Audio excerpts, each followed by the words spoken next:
hear me okay? Do you want to just put a thumbs up? Yeah, great. Lovely to see and hear all you beautiful little babies there in the background. I'm here with it's meant to be coffee. I've got a cup of tea because I don't actually drink coffee, but conscious with all your little ones around, a hot cup around you. But let me just start then. So I'm Charli, as Zena said, so I've got a public health nutrition degree, and I'm also a member of the Association for Nutrition.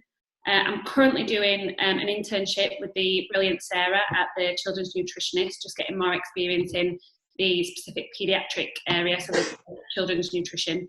But I've always had like a passion for food, health, helping people. But it's only more after having my two children. I've got two girls, Bo, who is age 3, and Lola, who is 1, that I really got interested in the children's nutrition, and especially like the weaning side of things.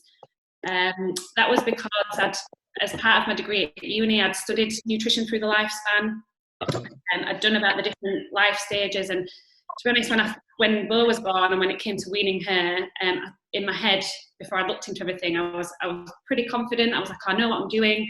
Then I started to look into it properly, looking at all the research, and discovered I actually had no idea what I was doing at all.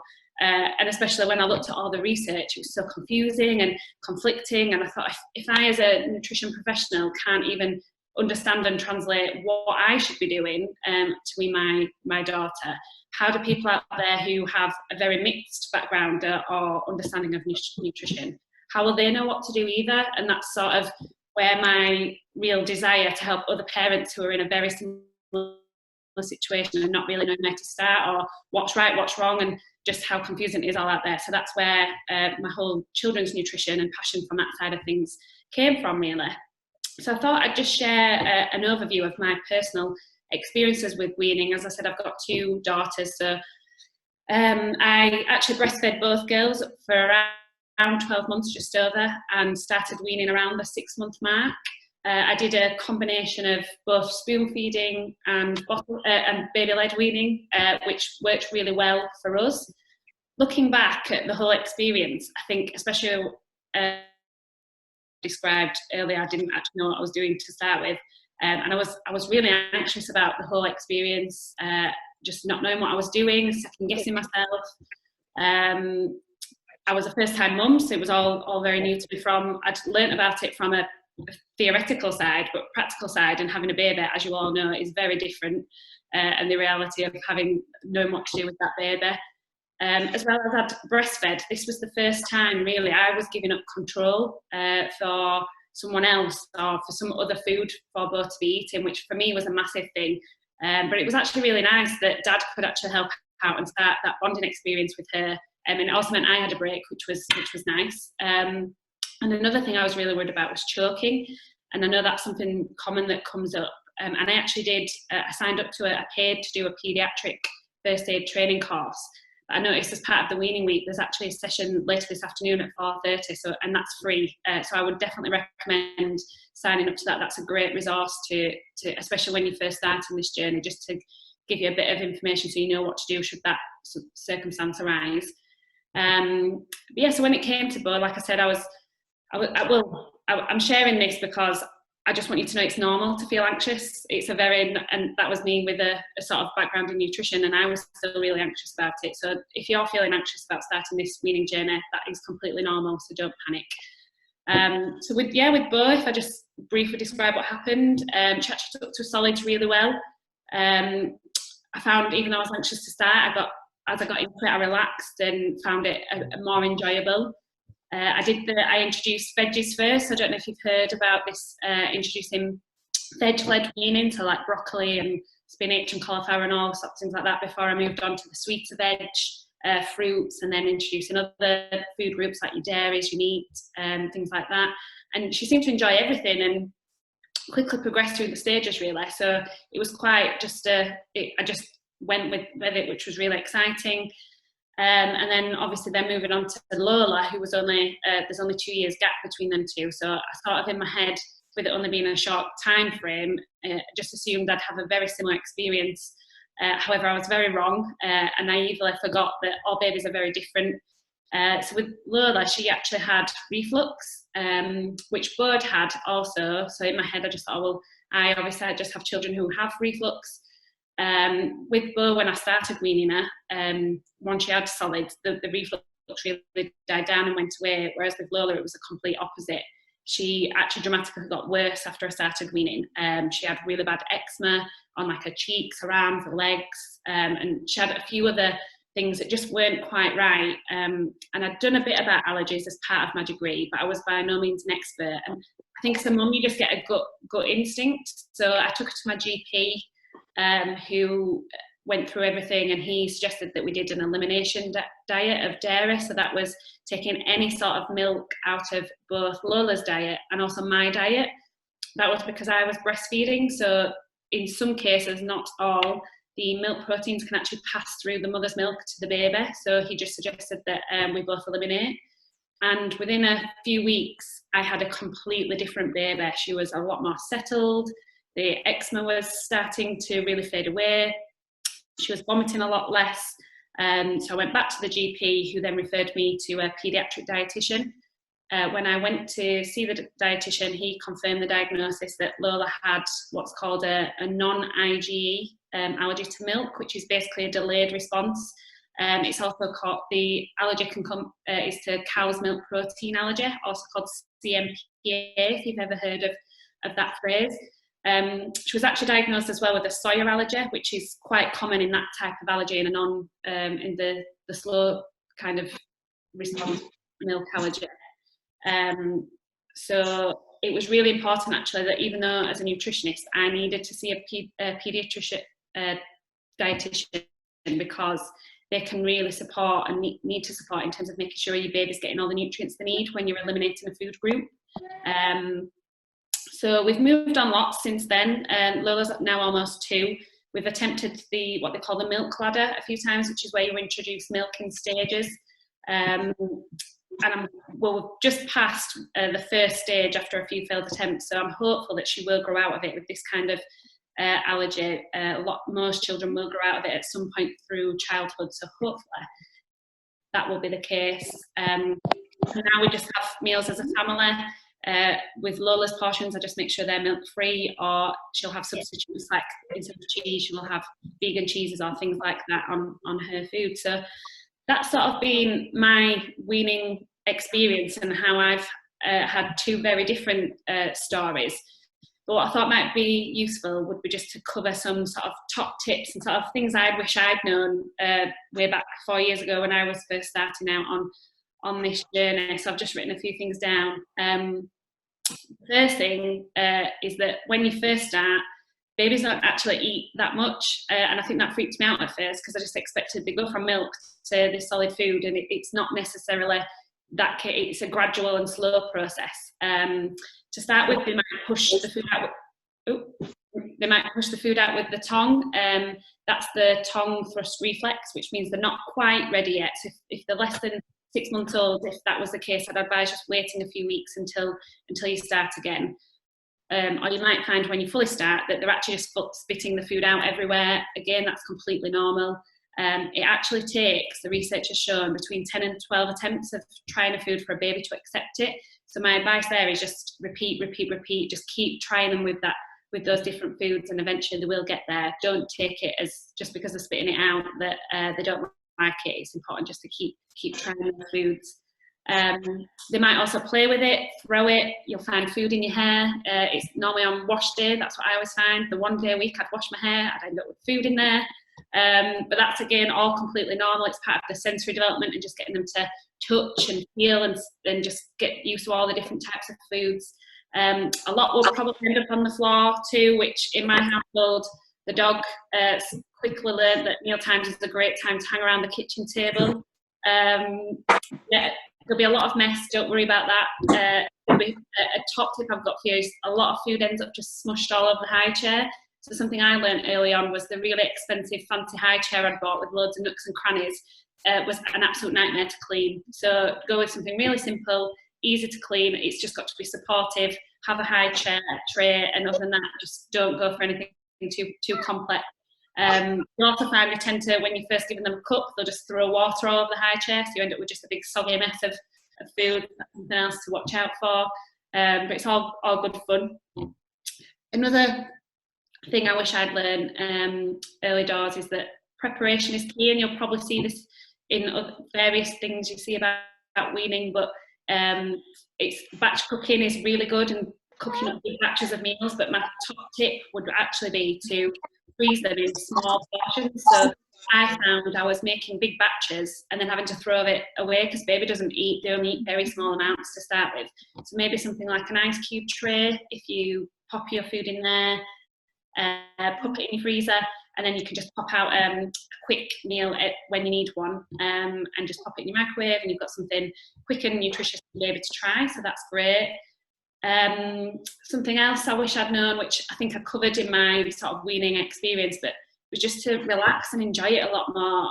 I push it a lot, and we're going to probably feel quite anxious at this stage, but just try, relax, make it fun. I think looking back, Bo probably picked up on a lot of my anxiety when I first started. So the more you can relax and just go with it, your baby's going to relax and enjoy it with you too. So make mealtimes as fun as possible. Lots of encouraging smiling and laughter and clapping and encouraging your baby to eat those foods. Try and get rid of any distractions in the room, so like toys or TV. It's just about concentrating on the food. And timing is probably really important too. Wanting to make sure as an adult you know what it's like if you're too tired or hungry as they call it. It's not going to be that enjoyable because the baby's going to be quite distressed and probably not want to eat. You don't want them too full or too hungry either. So timing is, I'd try to space out between milk feeds when you're trying to introduce solid foods to your baby for the first time. And one final last tip, it'd just be, like I've already mentioned, but just exposure to different foods, different flavours.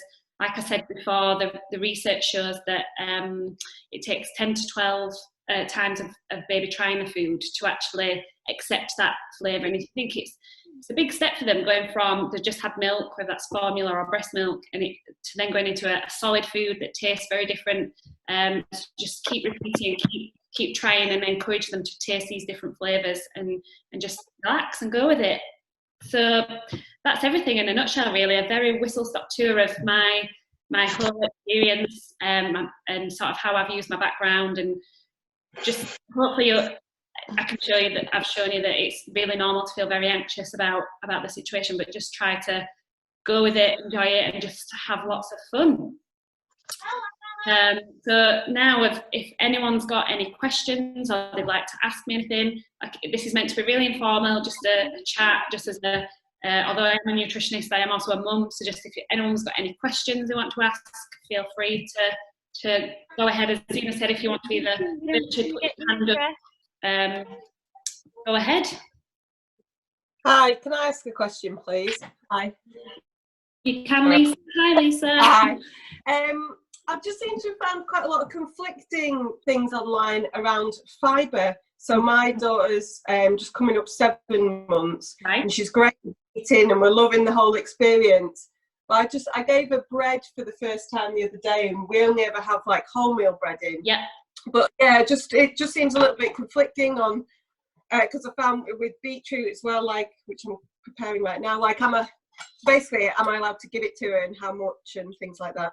Yeah, and Lisa, that's a really good question. That's something that a lot of mums ask about fibre, and it is conflicting when you're out there. But so the good news is babies can have fibre, and it's really good for them to have fibre. So you can give them whole grain varieties, so like your breads, pastas, things like that.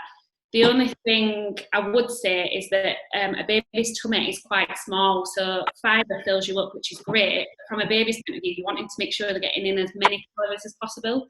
So what I would suggest is giving them a mixture of whole grain and non-whole grain varieties, so that they're getting sort of a bit of both. So you can give them bread, give them a bit of brown bread, give them bits of white bread, same with pastas and things like that. And just don't worry too much. It's just about giving them little tastes of different things. So like your beetroot that I can see you preparing there, there's no reason why they can't. You're gonna have nice pink hands after after preparing that. But hopefully, has that answered the question? So they can have fibre.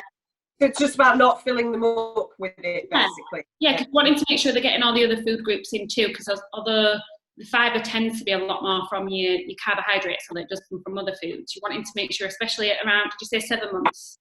Your little, you want to make sure that's getting in a lot of the other food groups to make sure they're not deficient in any of the other things. So you're wanting to get in your full fat milk and dairy products, you're wanting to get in your meat for your iron and things like that. So I just do a bit of both. Okay, great, thanks. There might be Charlie, we've just got a question from Anna, who's just typed this. Anna Finch has asked, is lactose-free cow's milk okay for milk protein allergy, or no cow's milk at all? Okay, and so that is a good question, and I know a lot of people get confused between a lactose intolerance and cow's milk allergy. So lactose is the sugar that's in the milk, whereas when a baby has an allergy to the cow's milk protein, that's the protein in the milk. So they're actually two very separate things. So if a baby had a milk protein allergy, then they would have to have no cow's milk at all, because if they were to have lactose-free milk, it would only be the sugar in that milk that has been removed from it and not the protein.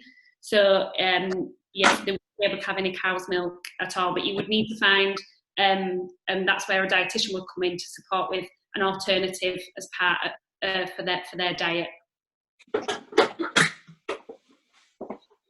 Hopefully that's answered your question. Oh, good. I was going to say, hopefully that's answered your question, Anna. Okay, we've got one that's come in from Louise Jenkins, and she says, my little one has CMPA. Is a second child likely to have this allergy as well, or doesn't it work this way? Basically, are children more predisposed to allergies if siblings have them? That's a really good question, Louise. It's probably best placed for a dietitian to answer, because they look specifically at allergies. You know, from my personal experience, so Bo, my eldest, doesn't have CMPA or any allergies, and Lola did. But I know from speaking to dietitians that there's no right or wrong answer. It's just with everything. So next baby could have an allergy, or they might not. It's not a specific rule. But yeah, I'm probably not best to fully answer that question. That's something probably a dietitian who specialises in allergies would be able to answer. You're welcome, Louise. Sorry I've not fully answered it, but yeah, I would, if hopefully you are under a dietitian or currently waiting to see a dietitian, because they would be able to support more in that area. Okay, has anyone else got any other questions? Hi, could I ask one? Can you hear me? Yeah, absolutely, we can hear you. Hi. This one is just turned 7 months. He eats a lot. His older brother didn't. He weans slowly. He's like eating as much pasta for his lunch as his 2.5-year-old brother. We've got like the pasta. We've got free from everything, because the other one's got allergies, but he does eat. So he's having like mixed roasted veg, tomatoes, and bits with all pasta and stuff in it, and eats so much. And is there a point at which I should be saying, like, you're tiny, that's enough food? Or because he's baby led, do I just let him eat as much as he wants to and carry on? And can I just slip in there as well? I saw on your bio that 1,000 days thing. I thought that was really interesting. Can you give a little whistle stop of what that is? Yeah, of course I can. So I'll go first with your first question then about how much he's eating. He's gorgeous, by the way. Look at him just looking around. So yeah, so the really good thing is with babies, which is something as an adult you've sort of unfortunately lost the ability to do this, but they have an innate way to regulate their intake of food so that they know when they're full or when they're hungry. So and especially at such a young age, up to when they're first growing and they're first eating, that's at the stage where they're growing loads, their brain's developing, so they're probably a lot more hungry, and they know that by eating, they're getting all the nutrients they need to support that growth and development.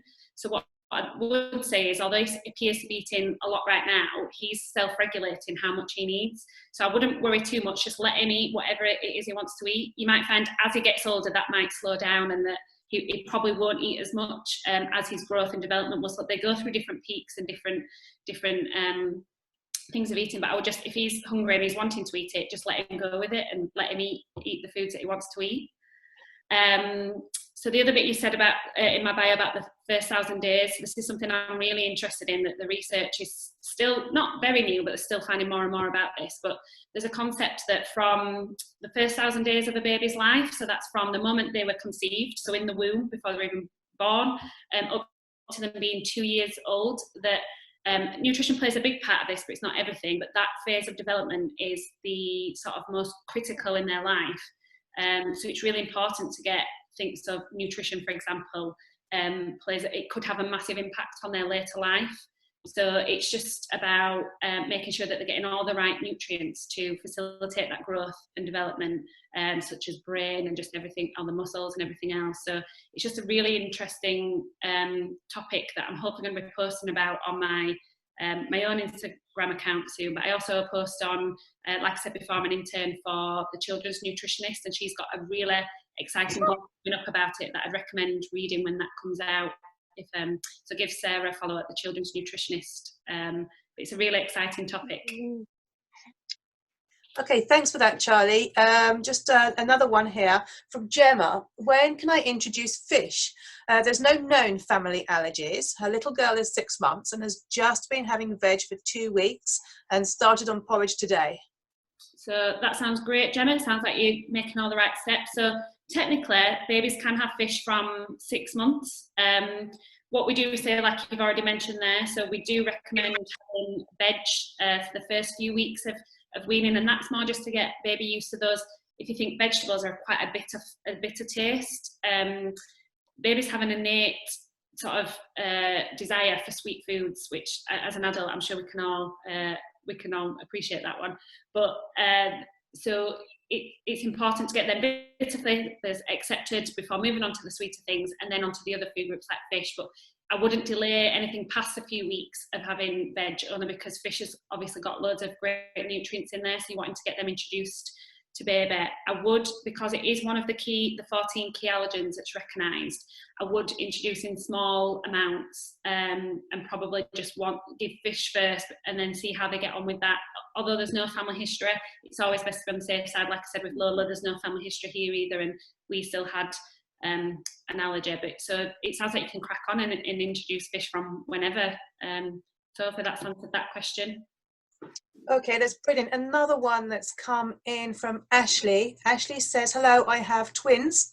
One is a really good eater and well on the way with his weaning, and my twin girl has a loose larynx. She prefers her milk and isn't too keen on solids.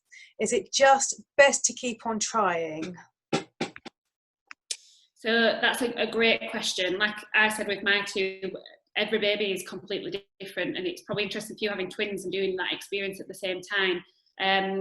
What's really important when you're starting the weaning journey from 6 months is that the baby's milk isn't sufficient enough to meet their demands for a lot of nutrients, but iron is a key one. It just doesn't contain enough. So from when they're starting eating food, it's really important that they're starting to get all those nutrients from the food and moving away from the milk and onto a solid diet.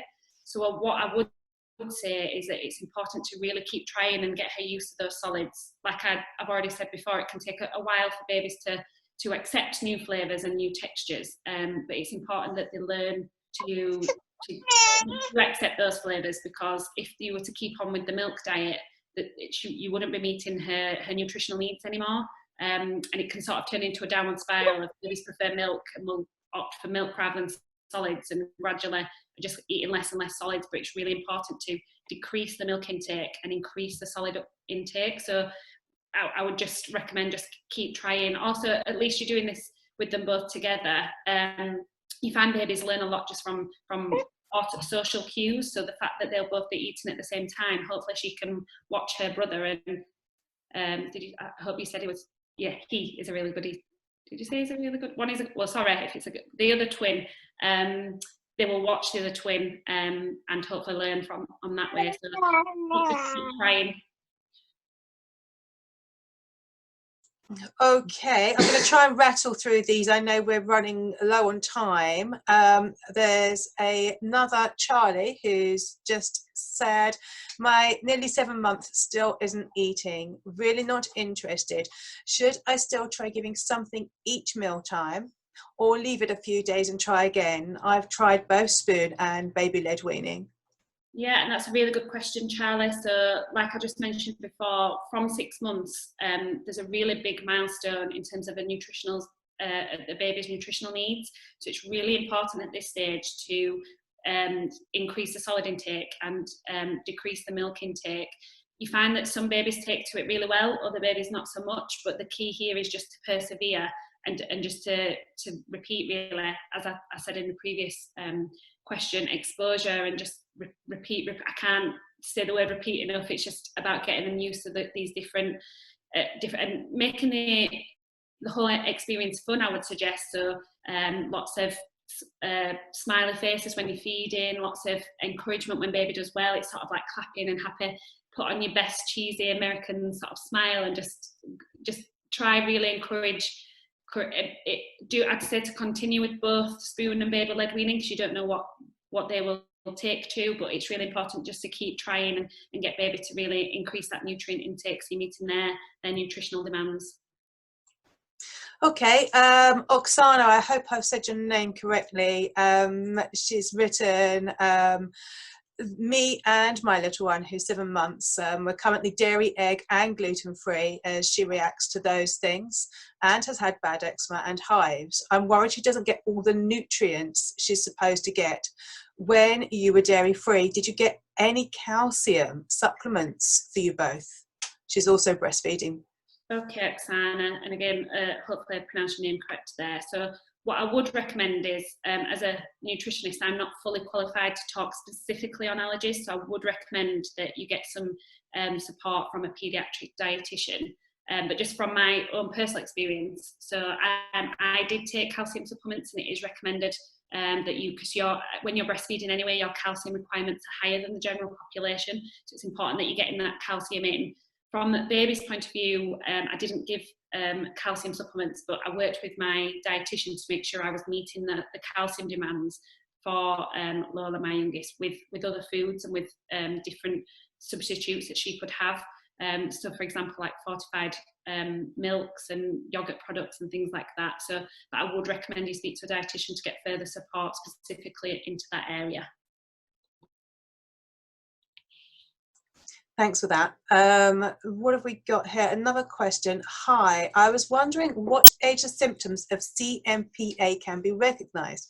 My little one is 4 months old and has always had reflux and a bit of fussiness around feeding.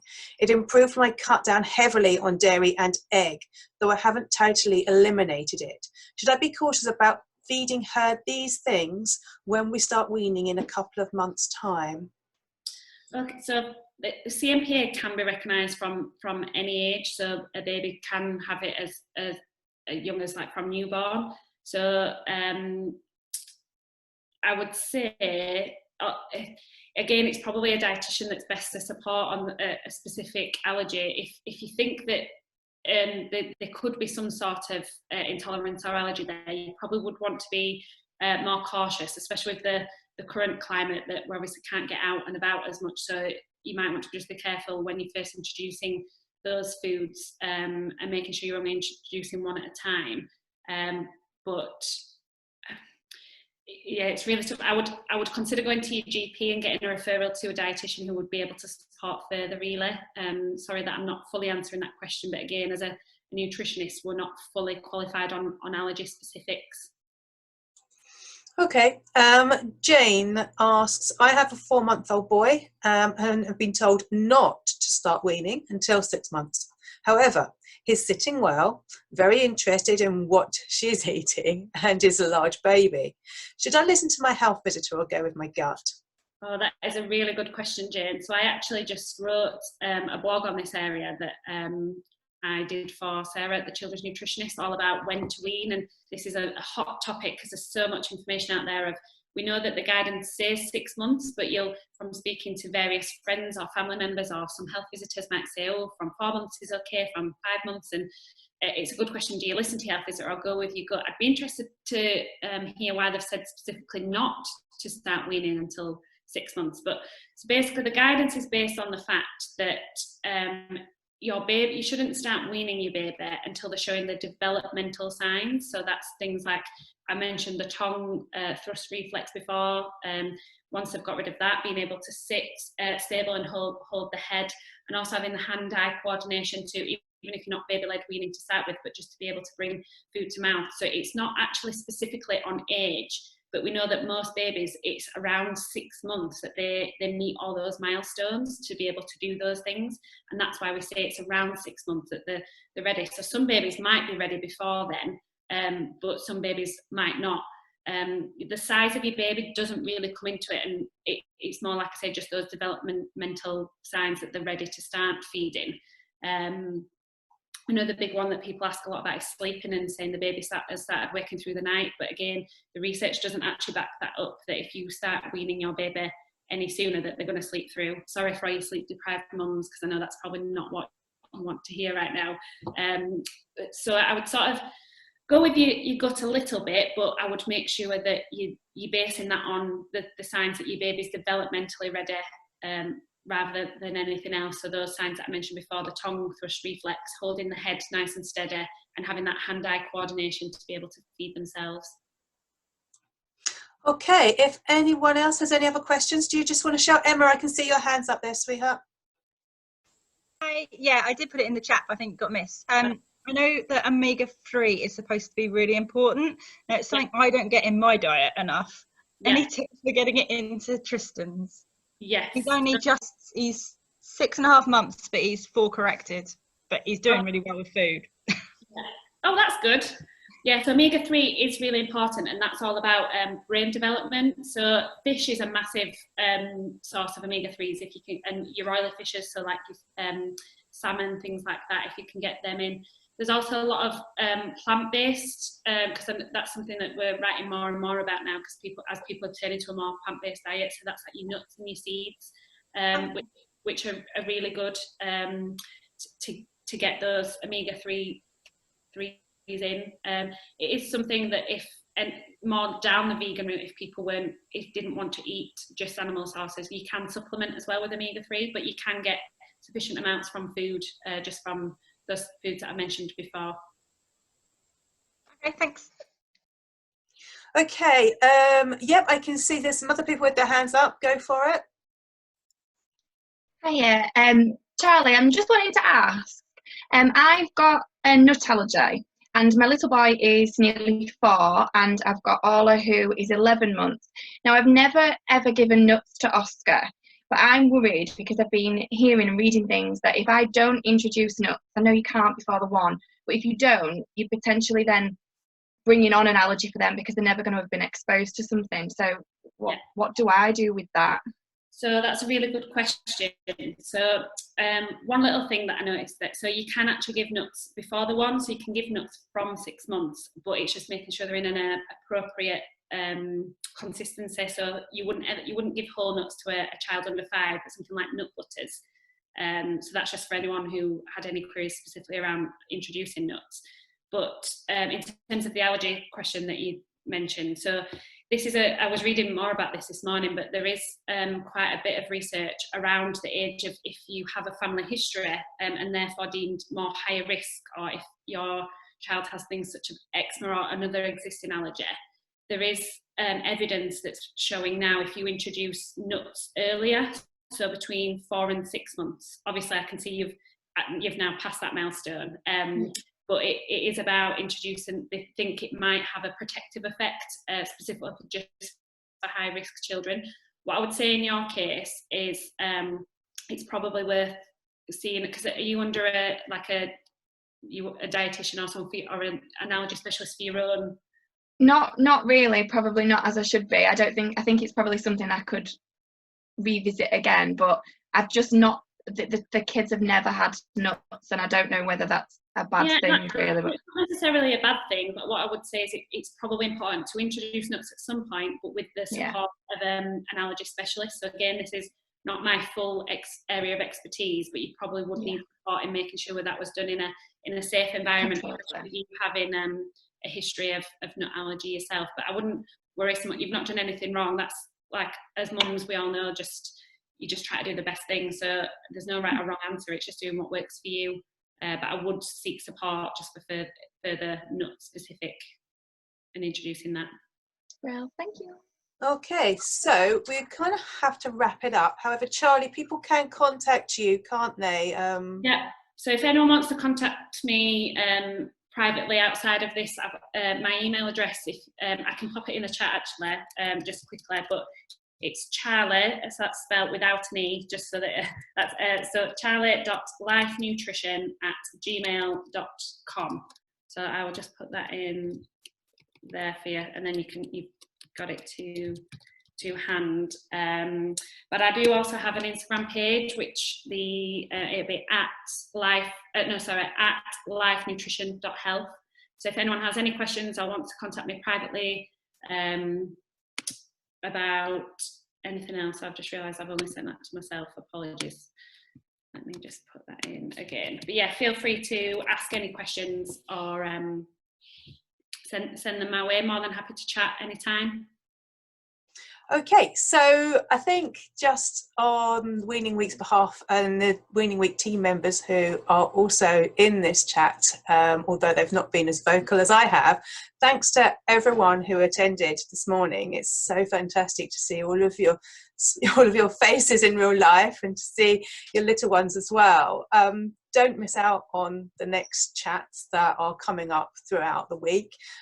Just join in exactly the same way and catch up with us on social media. Pop and have a look at the recipes that are on the website and just keep in touch. Goodbye, everyone. Yeah. Thank you, everyone. Goodbye. Thanks, Charli, so much. Thanks.